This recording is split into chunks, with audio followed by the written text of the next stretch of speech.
Now I wanted this to feel like a very clock-like toy world, so you'll notice it actually is very exaggerated, but in a kind of a stylistic way. I'm going to go back to our little city here, see how they're doing. I think we have a crater where that building used to be.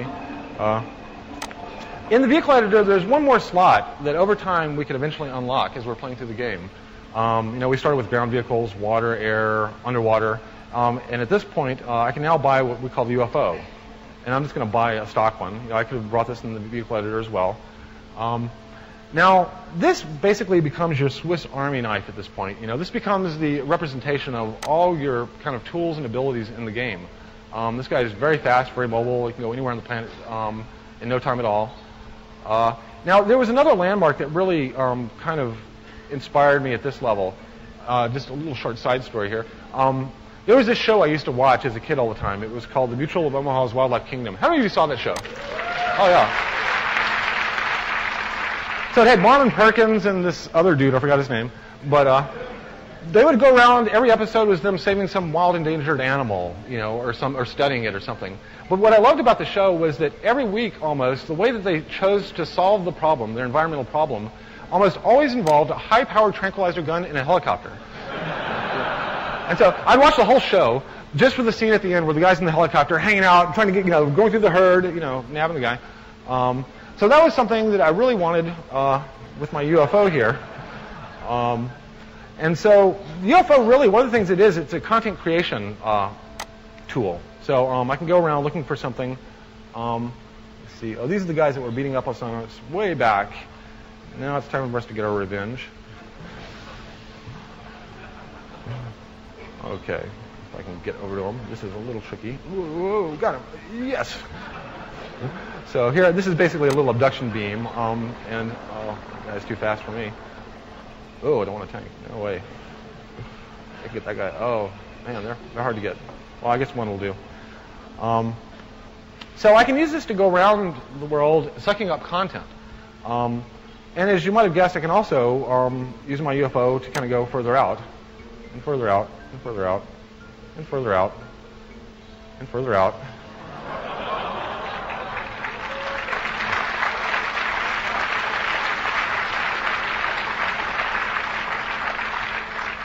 So here's the local solar system.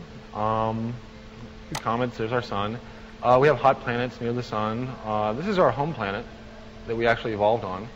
And then way out here we have some cold planets. We can click on any planet, kind of go over to it. And we can actually take our UFO there to investigate. These planets really represent like little sandboxes for the player. So as we pull up to this moon, you notice geologically it's very different than where we came from, than our home planet. It's much further away from the sun. Now, one of the things I want to do with this thing is I actually want to kind of bootstrap it up to life, and basically build a whole flourishing, civilization on this. And I might do a very different style too. So you can view these as like different palettes that I have to work with. So one of the things I want to do is I want to try to get life on this planet to live and kind of bootstrap it up. I'm going to come down to the surface here, really quick. Now, I'm going to try dropping that guy I just took out.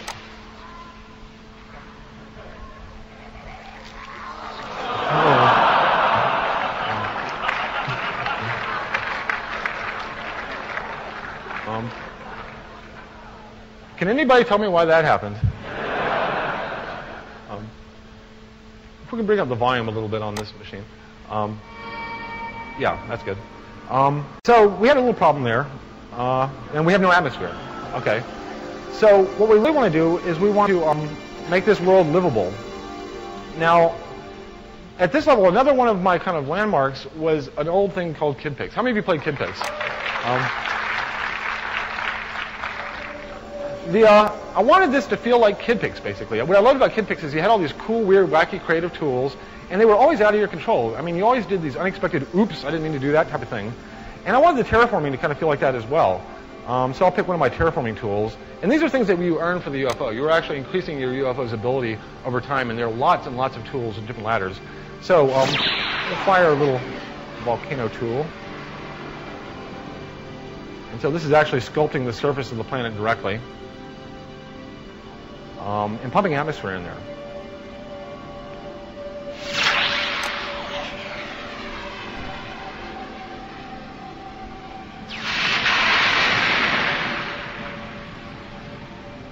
Now over time, these will actually start developing a thicker and thicker atmosphere on the planet.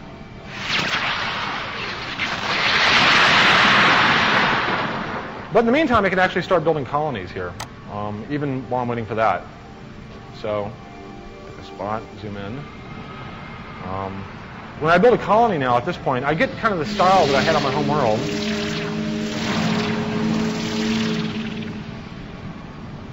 But it has a bubble over it. This, by the way, is also what I would get if I were to build, at this point, a city underwater.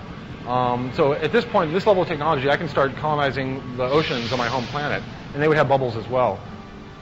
Now, this kind of takes a while. Now, once I terraform the planet, I won't need to build bubble cities, and I can actually build very elaborate kind of colonies that are earning me money to help me upgrade my UFO. That's kind of the real loop going on here.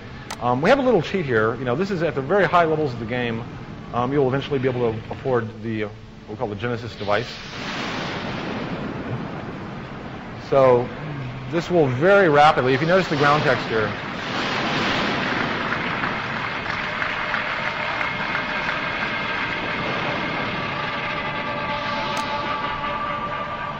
you see things are starting to green up a bit. We're getting a little bit of atmosphere.